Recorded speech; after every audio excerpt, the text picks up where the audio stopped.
Bismillah ar-Rahman ar-Rahim. Nous allons démarrer la dernière séance de ces journées, ces 21e journées de pédiatrie de Fès, en la terminant par la table ronde en neuronéphrologie pédiatrique. La première conférence ou intervention, c'est sur les troubles mictionnels du jeune enfant, qui sera faite par le professeur Bensman.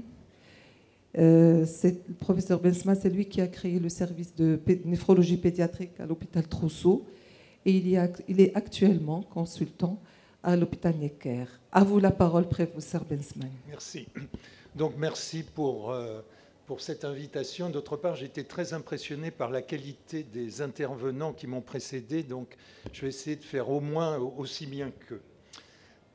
Donc, première diapositive. D'accord. Donc en fait, je vais vous parler des troubles. Ça marche pas. Des troubles mictionnels de l'enfant, ça veut dire les troubles de la miction normale. Donc, qu'est-ce que c'est qu'une miction normale? Donc, pour qu'on ait une miction normale, il faut plusieurs choses. D'une part, il faut que la vessie soit normale. Or, je vous rappelle que cette vessie, c'est d'une part un réservoir, donc il faut qu'elle soit en mesure de se remplir normalement et ça nécessite une compliance normale. Je rappelle pour les plus jeunes que la compliance, c'est delta P sur delta V, c'est-à-dire quand le volume de la vessie augmente, il faut que la pression intravésicale reste basse. Deuxièmement, pour qu'elle soit continente, elle a bien évidemment besoin des sphincters lisses et striés qui soient normales. Et troisièmement, il faut que la vidange se fasse normalement, et c'est un phénomène extrêmement complexe qui est la synergie vésico-sphinctérienne. Alors, qu'est-ce qu'il faut pour que la continence soit normale? Eh bien, au moment du remplissage, la vessie, les fibres de la vessie se relâchent, et en même temps, la pression urétrale augmente un peu. Et donc, on a la formule universelle de la continence. Pour être continent, il faut que la pression urétrale soit supérieure à la pression vésicale. Et le sphincter externe, pour atteindre cet objectif, présente une activité qui est permanente et qui augmente parallèlement à la pression de remplissage. Et pendant toute cette période, il n'y a pas de contraction du muscle vésical, il n'y a pas de contraction du détrusor. Et vous voyez, dans certains cas, cette continence ne se fait pas à cause des problèmes. Et puis, pendant la phase mictionnelle, il y a un arrêt de la contraction tonique du sphincter externe qui va donc s'ouvrir. Il y a une contraction du détrusor avec une ouverture du col. Et puis, à ce moment-là, cette miction se fait normalement, car la pression vésicale, spontanément, devient très supérieure à la pression urétrale. Et puis, la synergie vésico-sphinctérienne, c'est quelque chose de complexe, puisque en même temps, et ce en même temps ne se survient pas, notamment dans la vessie neurologique, en même temps, il y a une contraction du détrusor, une ouverture du col vésical et un relâchement du sphincter strié. Alors, on peut avoir des troubles mictionnels parce qu'il y a des troubles de la fonction réservoir. Et dans ce cas-là, il y a des fuites parce que la pression intravésicale devient supérieure à la pression de fermeture. Et deux exemples, il y a une perte de la compliance de la vessie, on voit ça naturellement dans les vessies de lutte, et dès que le volume intravésical augmente, la pression intravésicale devient très élevée et il y a des fuites. Et puis, deuxième cause de trouble de la fonction réservoir, c'est qu'il y a des contractions inappropriées du détrusor, on verra ça dans la vessie instable, et chaque fois qu'il y a une contraction involontaire du détrusor, il y a une pression intravésicale qui devient supérieure à la pression de fermeture. Alors, l'autre possibilité, c'est qu'il y a une incontinence parce que la pression intravésicale est supérieure à la pression de fermeture, mais ce n'est pas parce que la pression intravésicale est excessive, mais c'est parce que la pression de fermeture est insuffisante. Et naturellement, on peut voir ça dans certaines anomalies du col vésical ou du sphincter externe qui n'ont pas un tonus de fermeture suffisant. Alors voilà ce que l'on voit bon, dans une épreuve urodynamique, mais naturellement tout à fait caricaturale.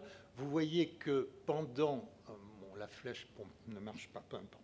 Pendant la pression, pendant la phase de remplissage PU, la pression vésicale est très supérieure à la pression... Ah, d'accord. Voilà, vous voyez que la pression urétrale est très supérieure à la pression intravésicale, donc il n'y a pas de fuite. Et vous voyez que cette vessie est très compliante parce qu'au fur et à mesure du remplissage, la pression intravésicale, elle n'augmente pas d'une manière importante. Donc vous voyez, vous n'avez pas de fuite parce que la pression urétrale est très supérieure à la pression intravésicale. Et puis au moment de la miction, alors pendant toute la phase de remplissage, il y a une activité électrique importante du sphincter externe. Et puis au moment de la miction, silence électrique qui rend compte du relâchement du sphincter externe. Et puis la pression vésicale augmente due à la contraction du détrusor. Il y a un effondrement de la pression urétrale et il y a donc du coup une miction normale. Alors, chez le nourrisson, comment se fait la miction, si vous voulez? Donc, dès que la vessie atteint un degré de remplissage, eh bien, il y a une contraction du détrusor, une ouverture du col et une ouverture du strié, et naturellement, sans l'intervention de la volonté. Naturellement, le nourrisson, il ne dit pas « j'ai envie d'uriner, je vais uriner dans mes couches ». Et donc, cette contraction involontaire du détrusor dépend du parasympathique. C'est naturellement très important. À partir de l'âge de 2 ans, l'enfant peut retenir un peu ses urines et on admet qu'on a une miction de type adulte vers l'âge de 3-4 ans. Alors ça pose des problèmes parce que des fois on voit des enfants qui auraient des troubles mictionnels parce que maintenant on met les enfants à l'école maternelle à 3 ans, mais naturellement on ne va pas médicaliser un enfant qui n'est pas encore propre alors qu'il n'a que 3 ans. Bon, ça c'est un peu redondant avec... Alors, naturellement, le trouble le plus fréquent, c'est l'énurésie. Et donc, j'insiste lourdement pour que, dans ce cas-là, c'est l'interrogatoire qui est la base de tout. C'est que, est-ce que cette énurésie est primaire ou secondaire? C'est fondamental. Et naturellement, on va beaucoup moins banaliser une énurésie secondaire qu'une énurésie primaire. Et je vous rappelle que notamment l'apparition d'un diabète peut se manifester par l'apparition d'une énurésie secondaire. En néphrologie, on voit des enfants qui ont une néphronephthise et chez qui apparaît une énurésie secondaire. Et pourquoi chez eux apparaît une énurésie? Pour la raison suivante, c'est comment se fait-il qu'un enfant normal peut dormir pendant 10 heures sans uriner et que dans la journée, il va uriner toutes les 3 heures? Parce que la nuit, les urines sont beaucoup plus concentrées que le jour, et chaque fois qu'il y a un trouble du pouvoir de concentration, ça peut provoquer une énurésie. On verra que dans le traitement, on va insister sur ce point. Donc, est-ce qu'elle est familiale? Et ça, c'est très important. Si un enfant a les 2 parents qui sont énurétiques, il a 7 chances sur 10 d'être énurétique. Donc, c'est très important d'en faire le diagnostic parce que ça permet de le déculpabiliser. On lui dira, tu vois, tu es comme papa ou tu es comme maman, et ça va finir par guérir. C'est très important. Et est-ce que cette énurésie est isolée, c'est-à-dire qu'il n'y a aucun trouble mictionnel diurne? parce que dans ce cas-là, c'est un problème totalement différent. Et est-ce qu'il y a un syndrome polyuropolydipsique pour les raisons que je vous ai expliquées tout à l'heure?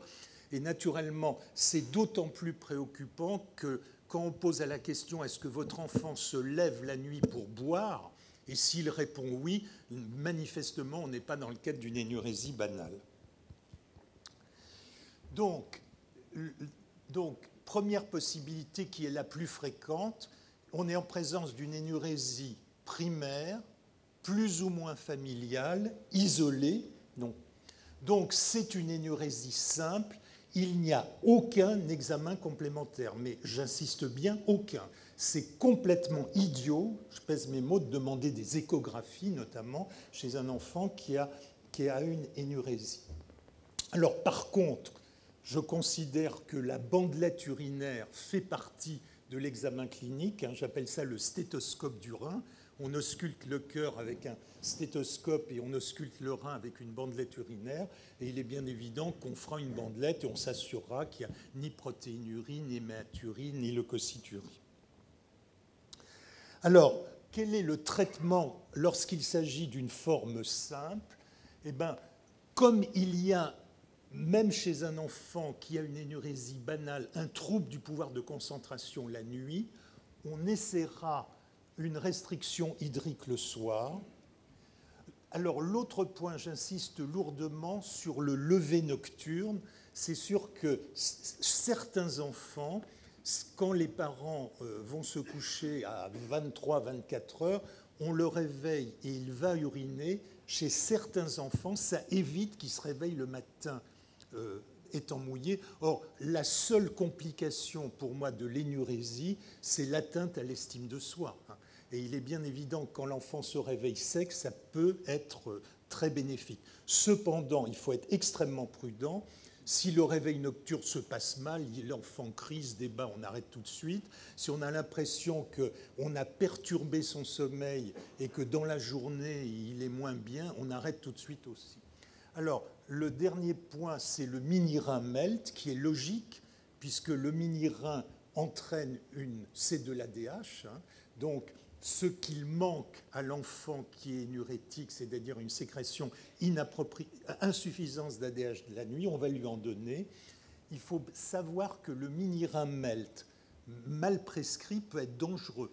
Il est sûr que si vous donnez une dose relativement importante et que l'enfant boit beaucoup, j'ai vu une fois à Trousseau un enfant qui est arrivé avec des convulsions importantes, avec une hyponatrémie, parce qu'il avait énormément bu. Donc, c'est presque médico-légal, quand vous prescrivez du mini-rein, de arrêter les boissons le soir à partir, disons, de 19h30, et si l'enfant a bu, vous ne lui donnez pas le mini-rein.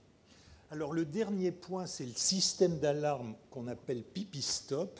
Alors, dans un premier temps, pour moi, c'était un peu de la médecine magique et j'étais extrêmement réticent, mais il y a eu des études prospectives scandinaves montrant que ça marchait. Et le professeur Pierre Cochat à Lyon, qui est donc une des sommités de la néphrologie pédiatrique française, a également travaillé là-dessus et abouti aux mêmes conclusions. Alors, vous savez que c'est un système, je ne sais pas si on peut s'en procurer au Maroc, c'est une couche qui est branchée avec un système électrique. Et dès que la couche commence à être mouillée, ça sonne et ça réveille l'enfant. Et par un mécanisme que je ne comprends pas, mais une fois sur deux, ça marche. Et au bout d'un certain temps, on peut arrêter ce système d'alarme et l'enfant est guéri. Alors, la deuxième possibilité, c'est qu'une fois que vous avez interrogé l'enfant, vous vous rendez compte qu'il est polachyurique, qu'il a des urgences mictionnelles, qu'il y a un écoulement en goutte à goutte, qu'il y a une dysurie, c'est-à-dire qu'il pousse pour uriner, etc., qu'il est polyurique, qu'il se lève la nuit pour boire. Et dans ces cas-là, ce n'est pas une énurésie banale. Et je ne vais pas reprendre l'ensemble des choses, mais moi je ne suis pas du tout choqué de recevoir un patient envoyé à ma consultation à Necker en disant, le médecin dit, écoutez, cet enfant a une énurésie, mais en fait, je me rends compte qu'il est dysurique, Et j'ai appris à tout le monde, un enfant dysurique, c'est grave jusqu'à la preuve du contraire, donc je vous l'envoie en consultation, ou pour éventuellement une autre de ces raisons. Et dans ce cas-là, les explorations sont nécessaires, urologiques, néphrologiques. Alors parfois c'est très simple, mais là, ce n'est pas une énurésie banale. Alors, ce n'est pas une énurésie banale parce qu'il y a un dysfonctionnement vésical et naturellement, la cause principale, et j'insisterai là énormément, c'est l'instabilité vésicale. Bon, le dysfonctionnement vésico-sphinctérien, c'est-à-dire la vessie neurologique, une forme particulière, c'est-à-dire le syndrome de Hinman. Le syndrome de Hinman, tout se passe comme si c'était une vessie neurologique, mais l'IRM de la moelle est normal et l'examen neurologique est normal. Pour moi, ça reste un mystère, mais moi, je ne vais pas insister là-dessus, car une vessie neurologique, un syndrome de Hinman, c'est une affaire de spécialiste, ce n'est pas une affaire de pédiatrie générale. Alors, l'instabilité vésicale, c'est quelque chose de très, très fréquent. C'est un enfant qui vient parfois pour une énurésie, cependant, il a des fuites urinaires dans la journée, il a des urgences mictionnelles. Et comment se fait-il? Alors là, c'est l'enfant qui va recevoir une gifle parce que le père lui a dit « tu prends tes précautions avant qu'on prenne l'autoroute » et une demi-heure après, il a encore une envie impérieuse. Pourquoi tu n'as pas... Et puis là, c'est l'enfant qui est à l'école. Au bout d'une demi-heure, elle a une envie impérieuse. Et puis, à l'école, on va lui dire « fallait prendre tes précautions à la récréation ». Donc, tout ça, et j'insiste lourdement aussi que souvent, ces enfants, et notamment les petites filles, ont des infections urinaires récidivantes, car comme vous le savez, l'instabilité vésicale est une des causes importantes d'infections urinaires récidivantes de l'enfant. Alors, voici ce que c'est qu'une vessie instable.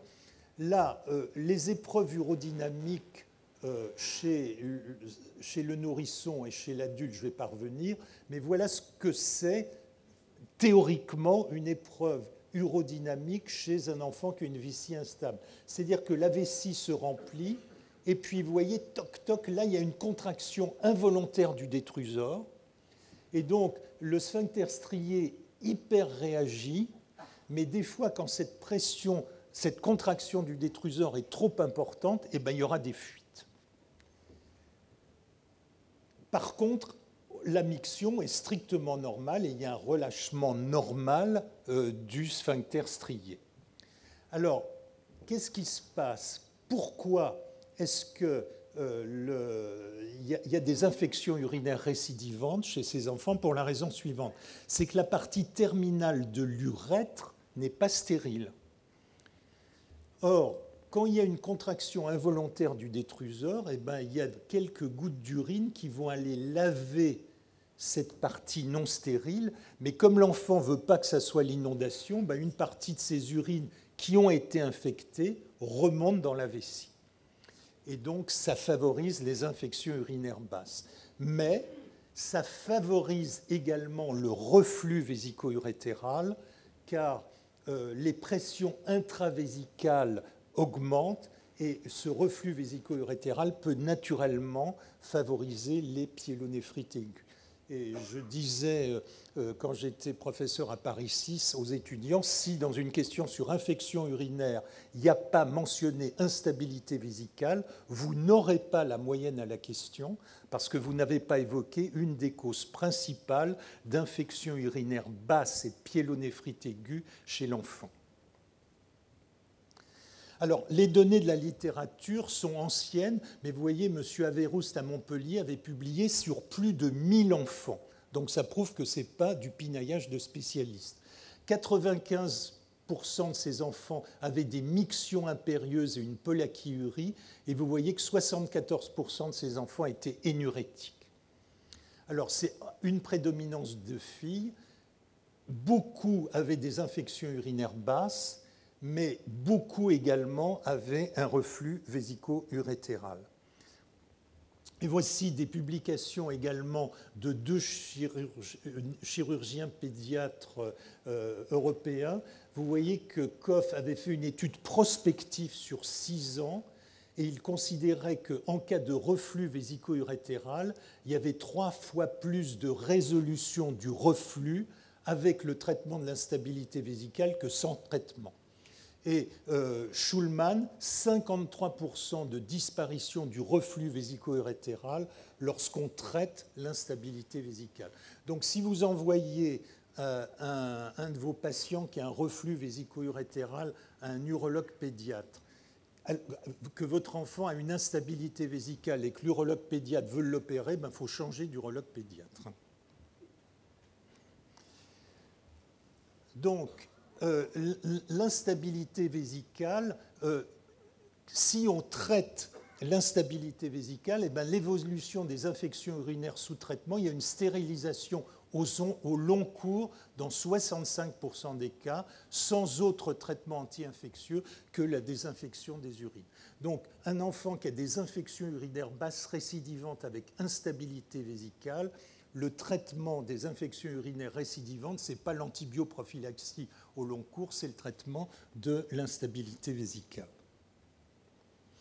Alors, c'est intéressant, voici une cystographie rétrograde. Je vous rassure tout de suite, ce n'est pas moi qui l'avais prescrite, mais elle est intéressante parce que c'est l'aspect typique d'une vessie d'instabilité vésicale. Donc, vous voyez, c'est cet aspect en toupie, avec cette urètre ici qui est très dilatée, probablement parce que l'enfant de temps en temps a des mictions explosives. Et donc l'erreur également, et là aussi il faudrait changer d'urologue pédiatre, c'est il dit « Oh là là, votre enfant il fait des infections urinaires récidivantes parce qu'il a une sténose du méa ». Et il va faire donc une méatotomie, et naturellement ce n'est pas le traitement. Le traitement c'est le traitement de l'instabilité vésicale. Alors, il y a eu, c'est une publication absolument majeure, hein, qui est parue d'ailleurs dans une revue dans Pediatrics. C'est, vous voyez, le traitement de l'incontinence urinaire et des infections urinaires et leur traitement et leur guérison lorsqu'on traite la constipation chronique. Alors, en fait, l'instabilité vésicale, dont je vous ai décrit tous les troubles, en fait, a 2 causes. D'une part, l'immaturité vésicale, c'est que la vessie continue de temps en temps à se comporter comme une vessie immature, donc des contractions involontaires du détrusor. Mais l'autre mécanisme, c'est la constipation. Alors en fait, ce n'est pas toutes les constipations, c'est certaines constipations. Normalement, vous le savez, et il y a des gastro-entérologues dans la salle, donc plus brillants que moi sur le sujet, le rectum est vide en quasi-permanence. Et dès que le rectum se remplit de matière, eh l'enfant va à une envie d'exénoration et il va vider son rectum. Or, il existe un certain nombre d'enfants qui sont des constipés chroniques, mais qui gardent un rectum plein de matière. Et je vous rappelle également qu'une des complications de garder un rectum plein de matière, c'est l'encoprésie.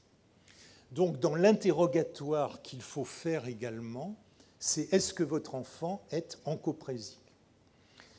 Et par quel mécanisme? Il semble que le fait d'avoir un rectum plein de matière, c'est une sorte de néoformation rétrovésicale qui favorise les contractions involontaires du détrusor.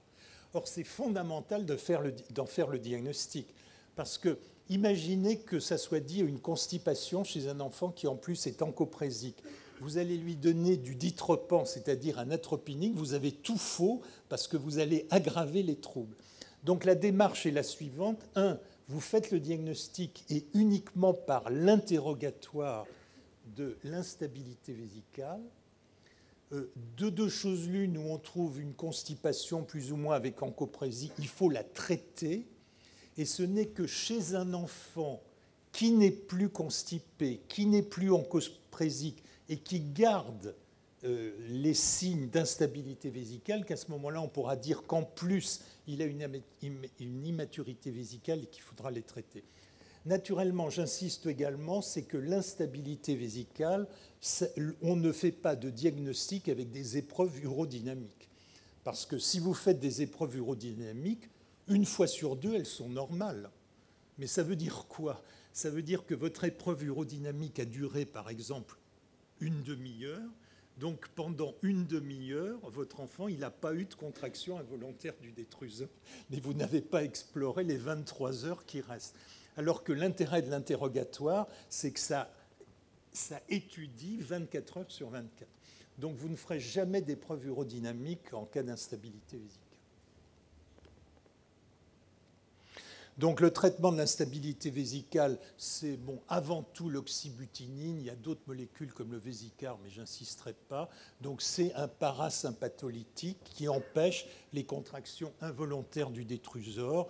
Il faut savoir qu'en général, la tolérance est bonne, mais il faut connaître les signes d'intoxication atropinique ou de mauvaise tolérance atropinique, la sèche de la bouche, les troubles visuels, les réactions vasomotrices de la face et la constipation.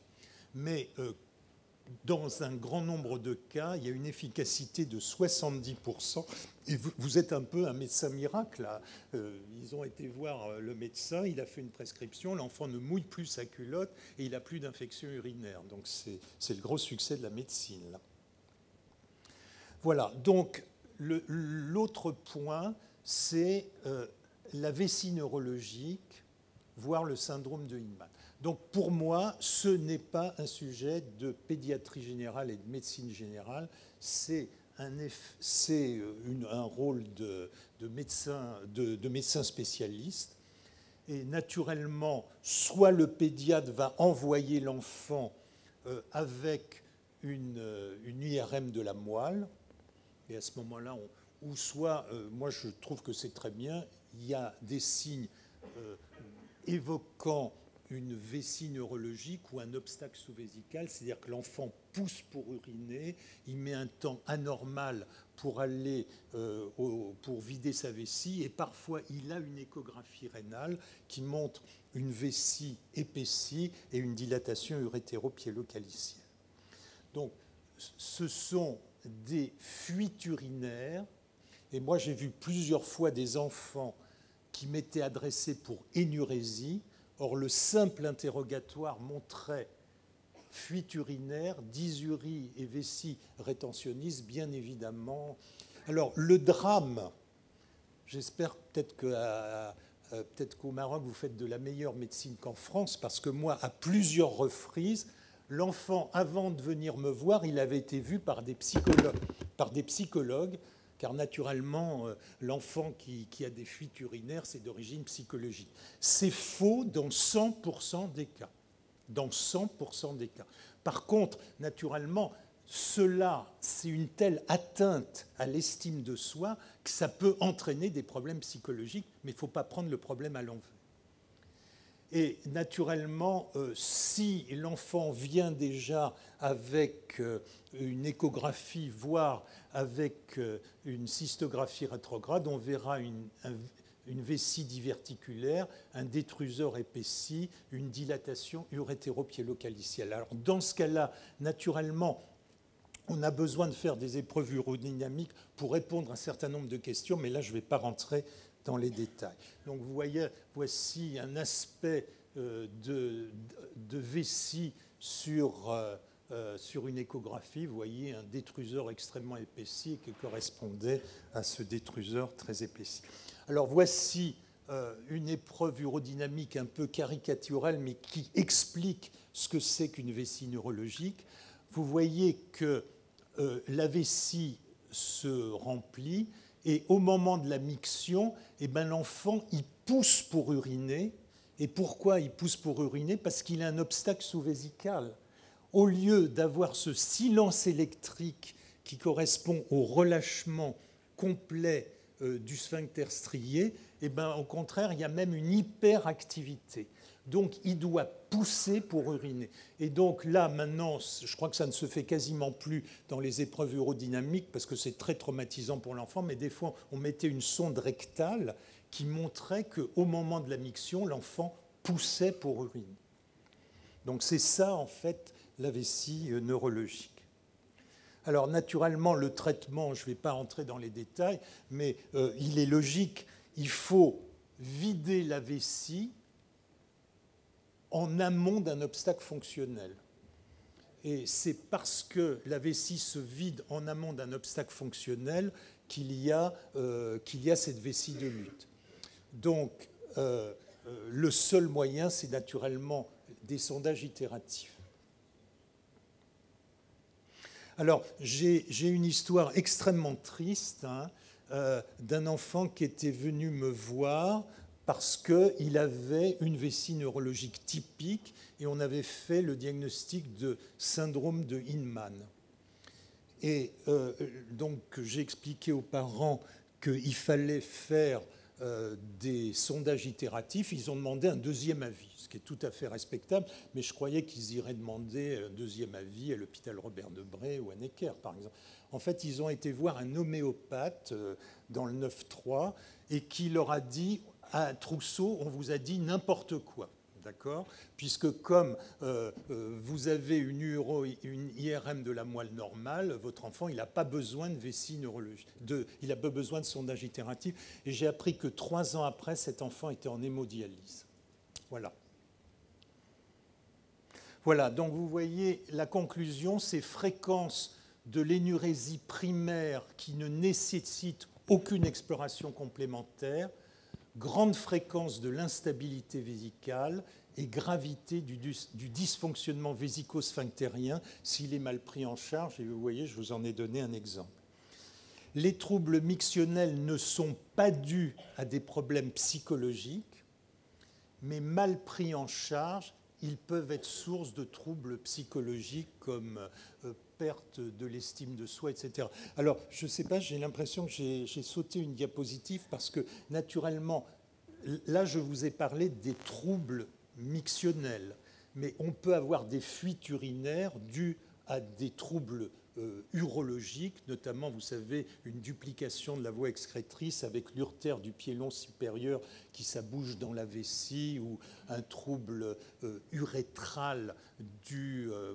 Et dans ce cas-là, naturellement, c'est uniquement une affaire d'urologue spécialiste, mais là, il ne s'agit pas réellement de troubles mictionnels. Il s'agit de fuites urinaires dues à une malformation urologique. Voilà. Merci, professeur Bensman, pour cet excellent exposé, très simple et clair. Je donne la parole à la salle. Comme on a problème de temps, on donnera 2, au maximum 3 questions.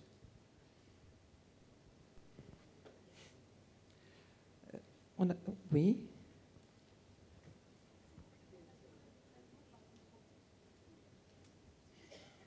Oui, la durée du traitement par Ditropan.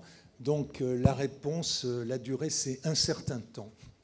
Non, le problème, c'est que c'est extrêmement variable d'un enfant à l'autre. Donc, en fait, tout ce que je vous dis là, c'est des choses, je peux vous donner des références bibliographiques pour chaque diapo. Par contre, la durée du traitement, moi, je n'ai pas de référence bibliographique, car il y a une variabilité d'un enfant à l'autre. Ce que je fais, à tort ou à raison, c'est qu'en général, je prescris un traitement de 3-4 mois, et je vois ce qui se passe. Si sous Ditropan, il y a une amélioration sans disparition des troubles, c'est sûr que si on arrête, tout va reprendre. Par contre, si tout va bien sous Ditropan, on peut faire une tentative d'arrêt au bout de 3-4 mois, quitte à reprendre si l'enfant rechute. Et d'autre part, on peut également essayer de trouver la dose minimum efficace. Par exemple, si ça va bien avec 2 comprimés par jour, on peut essayer un comprimé, puis un... Et des fois, en baissant les doses, mais sans les arrêter, voilà, et avec des périodes de 3-4 mois. Professeur Haïda propose qu'on laisse les questions après la rétention aiguë d'urine. Je voulais juste faire une remarque. Professeur Bensman, chez nous, brûlure mictionnelle et impériosité mictionnelle, quand on interroge et quand on reprend la réponse en arabe, elles sont totalement différentes. La dernière fois que j'avais insisté, on avait une réunion, je ne me rappelle plus sur quel sujet ici à Fès, et là je le rappelle encore. Harek al-Boula, ce n'est pas la brûlure mictionnelle uniquement. C'est la brûlure mictionnelle et l'impériosité mictionnelle. Parce qu'on a des jeunes avec nous, on a eu souvent des enfants adressés pour des infections urinaires à répétition avec des ECBE stériles et négatifs. Alors, c'est quand on fait pipi, ça brûle. Et l'impériosité mictionnelle,